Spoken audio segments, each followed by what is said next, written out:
আজি উপস্থিত আছোঁ শ্ৰী শ্ৰী আঠখেলীয়া নামঘৰ সমীপত তাতে হৈ আছে এখন উপহাৰ কুপনৰ প্ৰমোচনেল ইভেণ্ট। এই প্ৰমোচনেল ইভেণ্টটোত আচলতে কিয় হৈছে এখন উপহাৰ কুপনৰ খেল হ'বলৈ গৈ আছে 14 অক্টোবৰ তাৰিখে আৰু এই খেলখন হৈছে আঠখেলীয়া আঞ্চলিক শিৱ মন্দিৰৰ সাহায্যাৰ্থে। যিহেতু আপোনালোকে কৈছোঁ এইখন খেলৰ ইমান ধাচু আৰু ধামাকা হ'বলৈ গৈ আছে কাৰণ ইয়াত আটাইতকৈ ইউনিক প্ৰাইজ দি আছে। কি ইউনিক প্ৰাইজ দি আছে সকলোবিলাক মই দেখুৱাম এটা এটাকৈ আপোনালোকে চাই যাওক। আপোনালোকৰ পচন্দৰ প্ৰাইজ কোনটো হ'ব আপোনালোকে জনাব।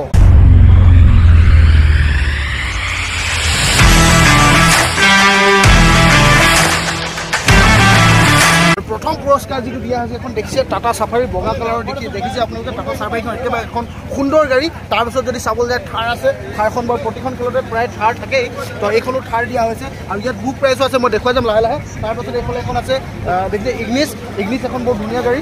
ইগনিছখন দেখিছে ইয়াৰ কালাৰটো মোৰ বহুত ধুনীয়া পচন্দ হৈছে। ইগনিছ আছে, ইয়াৰ পাছৰ পুৰস্কাৰ মই দেখুৱাই এটা সম্ভৱ আপোনালোকে চাব পাৰে। ইমানখিনি বাইক আছে, বাইক গোটেইকেইখন বাইক মই দি দিম কি বাইক ডিটেইলছত দি দিম স্ক্ৰীনশ্বট মাৰি। আৰু হেৰিয়াৰ পাছত আটাইতকৈ ইউনিক প্ৰাইজ ইয়াত দেখিছোঁ মই এইখন আটাইতকৈ ইউনিক, যিহেতু খেতি দিন ইয়াত আপুনি খেতি কৰিব পাৰিব। যিহেতু ইয়াত এখন ট্ৰেক্টৰ আছে, ট্ৰেক্টৰখনৰ নাম হৈছে সোণালিকা মানে সুন্দৰ বহুত ধুনীয়া এটা কোম্পানী হয়, বিশ্বাসযোগ্য কোম্পানী হয়। তাৰপিছত চাব পাৰে আৰু এখন দিছে এখন ছিক্স প্ৰেছ হৈছে এক্সট্ৰাখন এখন ইউনিক গাড়ী, কিমান ধুনীয়া কালাৰ দেখিছে। এক্সট্ৰাৰ পাব আপোনালোকে। আৰু এইফালে দেখিছে ফিফ্থ প্ৰাইজটো দিয়া আছে এখন K10 আপোনালোকে দেখে। এইফালে আছে চুইফ্ট। এতিয়া আপোনালোকে ভিডিঅ'টো চাই আছে, আপোনালোকে এটা কথা কওঁ যে ইমানখিনি প্ৰাইজ দেখালোঁ, আপোনালোকে প্ৰাইজ পাম বুলি ইয়াৰ টিকেট ল'ব নালাগে।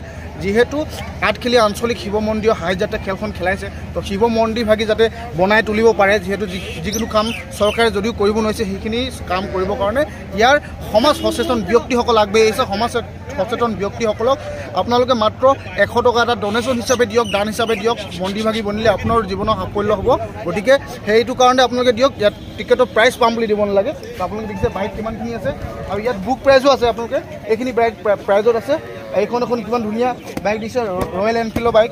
এইখনৰ দিছে গ্লেমাৰ আছে, বুলেট, এইফালে ৰয়েল এনফিল্ড আছে, 220 আছে, পালচাৰ। তো গোটেইখিনি মই লিষ্টখন গোটেইখিনি লিষ্টখন মই এটা এটাকৈ দি দিম বাৰু। তাৰপিছত মেইন আমাৰ বুক প্ৰাইজ, আপোনালোকক বুক প্ৰাইজখিনি দেখাইছোঁ।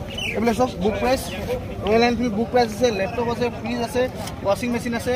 এই গোটেইকেইটা বস্তু আপোনালোকে যদি বুক লয় তেতিয়াহ'লে আপোনালোকে বুক প্ৰাইজখিনি আপোনালোকৰ নামত হ'ব, লগতে টিকেটৰ আপোনালোকৰ নামত ফুটিব পাৰে। গতিকে লাষ্ট টাইম আপোনালোকে আৰু এবাৰ ভাগ্য পৰীক্ষা কৰি চাওক আৰু নিজৰ ভাগ্যত আপোনালোকে প্ৰাইজ পাম বুলি নহয়, যিহেতু শিৱ মন্দিৰ ভাগি সাহায্যাৰ্থে যাতে সোনকালে শিৱ মন্দিৰ ভাগি বনাব পাৰে তাৰ কাৰণে আপোনালোকে টিকট ল'ব পাৰে। আৰু এতিয়া মই কমিটিৰ লগত কথা পাতি আছোঁ, সম্পূৰ্ণ ডিটেইলছখিনি লৈ ল'ম।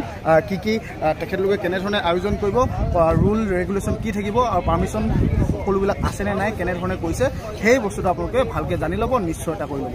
অ'কে, তো কমিটিৰ বিষয়ববীয়া এজনৰ লগত কথা পাতিম, তেখেতৰ পৰা জানিম আমি। প্ৰথম কথা, এই যি আঠখেলীয়া আঞ্চলিক শিৱ মন্দিৰটোৰ যি সাহায্যাৰ্থে খেলখন অনুষ্ঠিত কৰা হৈছে, তো মন্দিৰ ভাগি সম্পূৰ্ণ হৈছে না আধা বনোৱা আছে?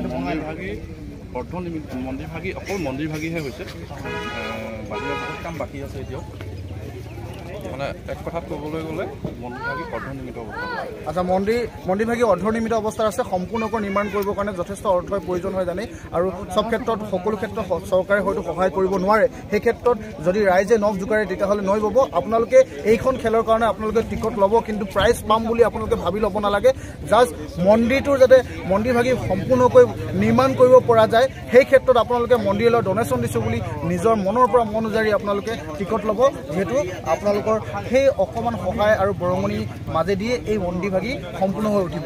যিহেতু আৰু এই ক্ষেত্ৰত যথেষ্ট পাৰ্মিশ্যন লাগে চৰকাৰৰ, সেই পাৰ্মিশ্যনবিলাক আপোনালোকে সকলোবিলাক লৈছে? সকলোবিলাক পাৰ্মিশ্যন আছে আমাৰ ওচৰত। পাৰ্মিশ্যনৰ কপি যিবিলাক আছে, কপি মই ভিডিঅ'ত দিবলৈ চেষ্টা কৰিম, আপোনালোকে কপিবিলাক চাই ল'ব সম্পূৰ্ণ ডিটেইলছ। চেষ্টা কৰিছোঁ দিবৰ কাৰণে। মই স্ক্ৰীণত লগাই দিম, পাছত তেখেতৰ ওচৰত যিখিনি কপি আছে সকলো পাৰ্মিশ্যনৰ কপিও লগাই দিম। আপোনালোকে দৃঢ় বিশ্বাসেৰে খেলখন হ'ব। আৰু পাছত যেতিয়া শিৱ মন্দিৰটো বনি উঠাৰ পিছতো আমি আপোনালোকৰ আগত এটা ভিডিঅ' প্ৰস্তুত কৰি আপোনালোকক দেখুৱাম যে মন্দিৰ ভাগি কিমানখিনি কেনেধৰণে হ'ল। গতিকে আপোনালোকে কণ্টেক্ট কৰিব পাৰিব, ইয়াত কণ্টেক্ট নাম্বাৰ দিয়া থাকিব। কমিটিৰ সৈতে ডাইৰেক্টলি যোগাযোগ কৰিব পাৰিব, আপোনালোকে কমিটি যোগাযোগ কৰি টিকট ল'ব পাৰিব। নমস্কাৰ বন্ধু বান্ধৱীসকল, মই ফেচবুকৰ পেজ আৰু ডিজে গগৈ মানে ডিজে, আৰু এইবাৰ কুপন লৈ ডিজে বা কুপনৰ পুৰস্কাৰ মানে ডিজে বনাই পাতি খাম।